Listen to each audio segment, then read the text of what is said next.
April 26, 2024, News Report 1. On April 26, 2024, the U.S. Department of Justice announced the indictment of two Chinese citizens. One of the defendants is named Anson Li, 44 years old, and the other is Lin Chen, 64 years old. The Department of Justice accuses them of shipping U.S. chip manufacturing equipment to China and selling it to Chinese companies on the U.S. Entity List. Chen Lin was arrested in Chicago on April 24, while Anson Li is currently in China and is wanted. The indictment alleges that from May 2015 to August 2018, the two defendants attempted to obtain a device called a diamond sawing machine from Dynatex International in Santa Rosa, California, and provide it to Changdegai Stone Technology Company, Limited in China for cutting thin chips. Changdegai Stone Technology Company, Limited was placed on the U.S. Commerce Department's Entity List in August 2014, requiring all companies exporting goods to it to obtain licenses and authorizations. To circumvent this requirement, the two defendants found Jiangsu Hantang International, JHI, to purchase the equipment on their behalf and provided false information to the U.S. government, claiming that Hantang was the purchaser and end user. In addition, the two defendants instructed Dynatex to ensure that Changdegai Stone Technology was not listed as the ultimate consignee in the export information. According to the indictment, the crimes charged against the two defendants include conspiracy to violate the International Emergency Economic Powers Act, which carries a maximum sentence of 20 years in prison and a fine of $1 million, false electronic export information activity, which carries a maximum sentence of 5 years in prison and a fine of $250,000, and smuggling, which carries a maximum sentence of 10 years in prison and a fine of $250,000. This is the first prosecution in the United States for chip equipment smuggling. The United States is continuing to strengthen restrictions and pressure on Chinese chip equipment. News Report 2. Xinhua News Agency reported that the Central Committee of the Communist Party of Vietnam held a meeting on April 26 and agreed to accept the resignation of Nguyen Thanh Huy as chairman of the Vietnamese National Assembly. Vietnam has four major political leaders, namely the General Secretary of the Communist Party, the President, the Prime Minister, and the Chairman of the National Assembly. The Chairman of the National Assembly is the fourth-ranking figure in Vietnam and is responsible for the daily operations of the National Assembly. Vietnam's Ministry of Public Security arrested Nguyen Thanh Hui's assistant, Phan Thai Ha, on April 22, accusing him of abuse of power in a bribery case involving the Shunan Group.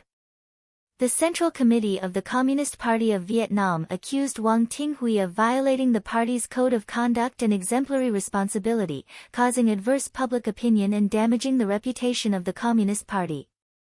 According to the party's regulations, Nguyen Thanh Huy needs to take responsibility. This is the second resignation of a national leader in Vietnam within a month, following the resignation of President Wu Win-shang in March. The current position of president is being acted by Vice Chairman Wu Ing-shun. Vietnam is experiencing a political storm. News Report 3. CCTV reported that the international gold price plummeted sharply this week, leading to a wave of gold selling among the Chinese people. The main reason for Chinese people to buy gold is as an alternative savings or hedge. As it may be difficult to withdraw money from banks now, many people choose to buy gold and keep it at home for peace of mind. In the first quarter of this year, the price of gold rose by 8%, attracting many Chinese people to buy gold.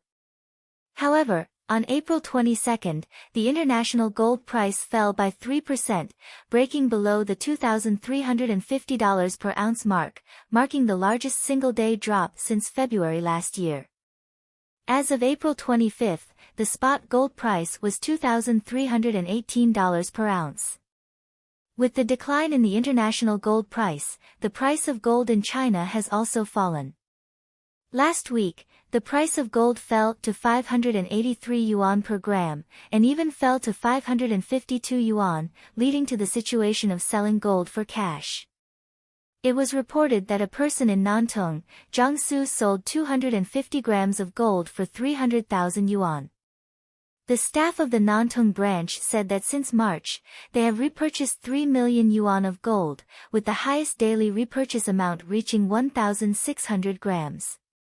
According to data released by the Gold Association, China's gold consumption in the first quarter reached 308 tons, an increase of nearly 6% year-on-year.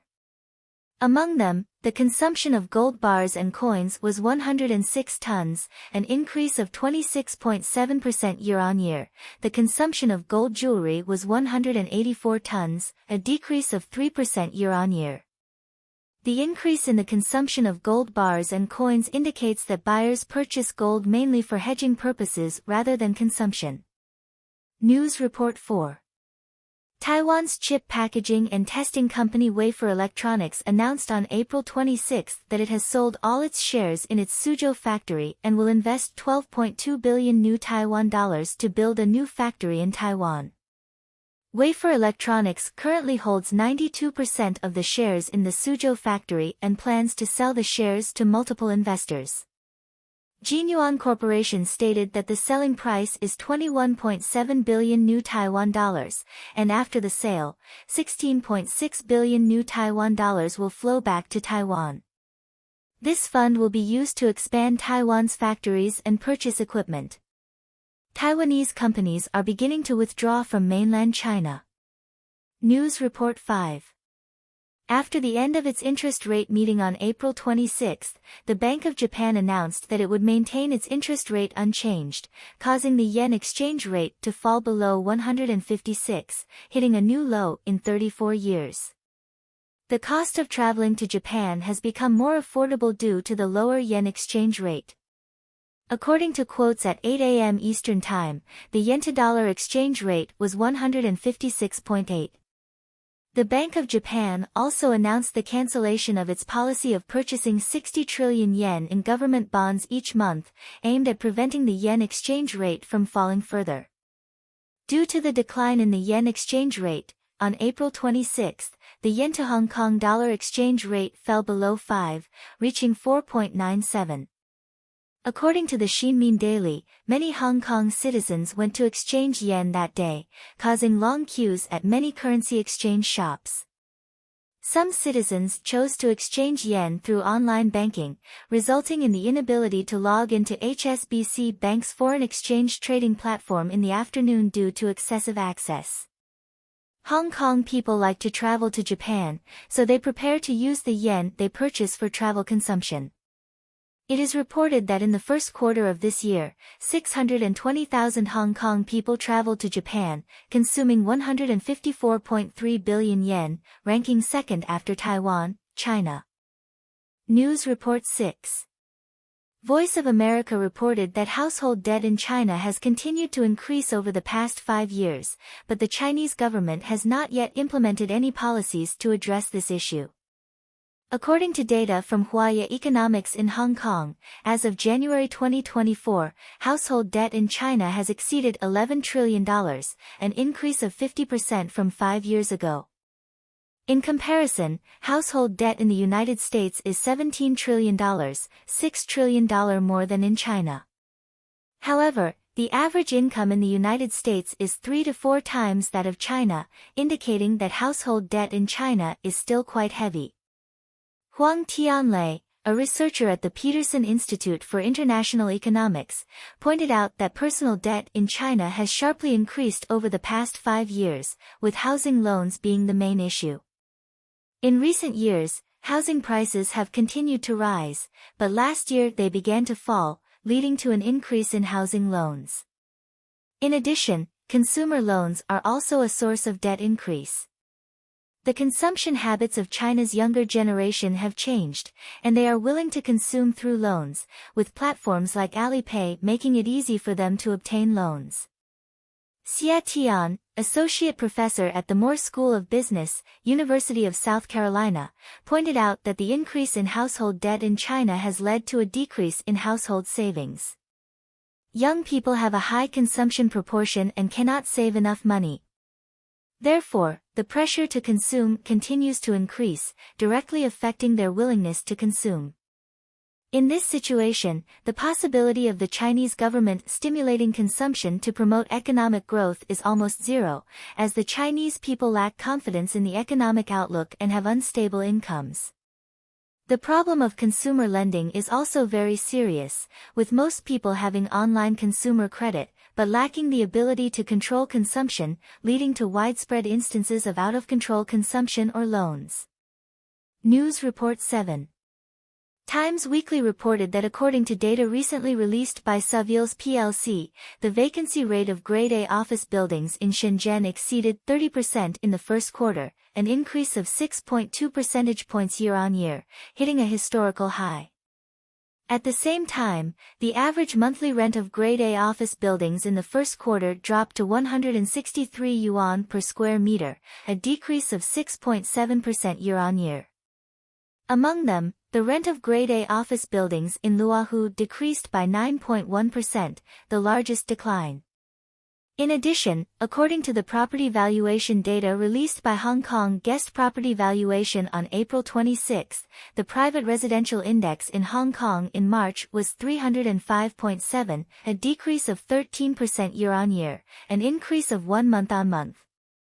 The rent index for March was 186, an increase of 5.6% year-on-year and an increase of 0.5% month-on-month. Guo Weiyan, executive director of CBRE, said that real estate developers still have a large amount of inventory in their hands, so they are now starting to sell in small quantities without seeking price.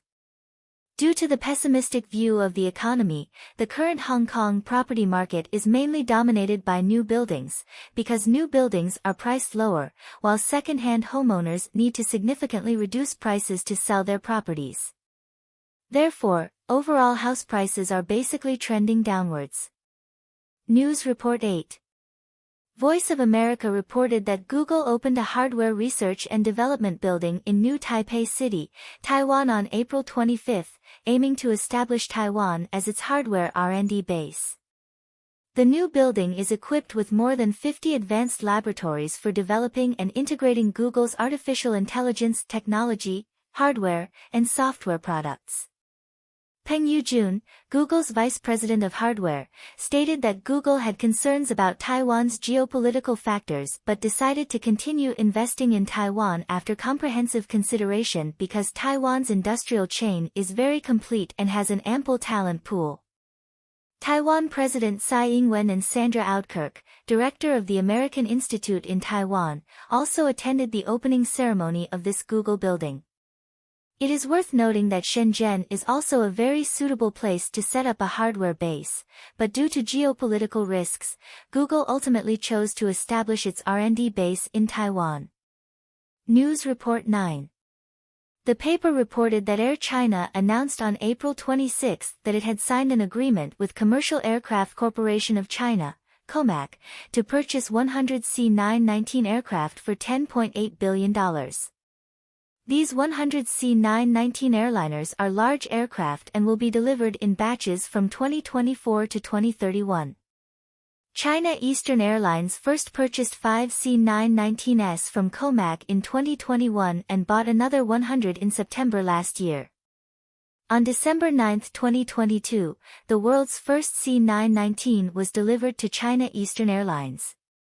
Although the C919 encountered some problems during commercial test flights, the Civil Aviation Administration of China, CAAC, has started to purchase C919s in large quantities, so passengers are advised to pay attention to the aircraft model when purchasing tickets.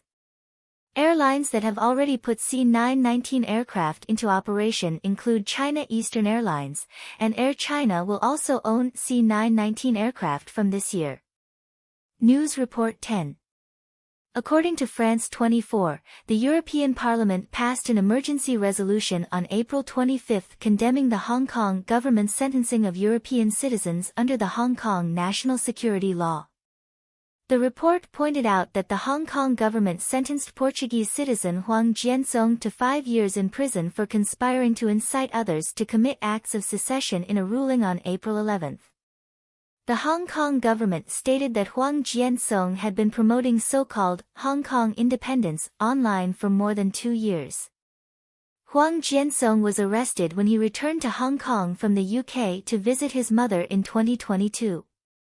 The European Parliament called on the Hong Kong government to immediately and unconditionally release Huang Jiansong and others detained, including Hong Kong photographer Li Yuxuan and the founder of Apple Daily, Jimmy Lai.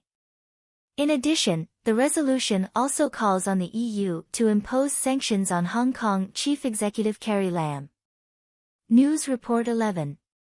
According to KCNA, North Korea conducted an acceptance firing test of 240mm multiple rocket launchers on April 23. Kim Jong-un attended the test site to oversee the experiment. Kim Jong-un stated that it is necessary to raise the completion of high-quality ammunition production plans this year. There is speculation outside North Korea that the increase in artillery production is to provide weapons to Russia. In February this year, North Korea announced the development of 240mm rocket launchers with guidance functions and stated its intention to turn Seoul into a sea of fire. North Korea frequently threatens to turn South Korea into a sea of fire. News Report 12. Reuters reported that the Federal Communications Commission, FCC, ordered 3 Chinese telecommunications companies, China Telecom, China Unicom, and China Mobile, to stop operating fixed-line and mobile broadband services, i.e., Internet services, in the United States on April 25. The reason for this decision is the belief that Chinese telecommunications companies are being exploited by the Chinese government, which could affect and control them. FCC Commissioner Starks stated that the FCC has evidence that Chinese telecommunications operators provide broadband services in the United States. China Telecom operates 26 Internet points of presence in the United States and provides hosting, broadband IP transit, and data center services. These Internet points of presence and other network connections can access important data centers in the United States, posing a threat to U.S. data security. In early 2022, the FCC revoked the operating licenses of China Telecom, China Mobile, and China Unicom in the United States, prohibiting Chinese telecommunications operators from providing intercontinental and international communications services in the United States.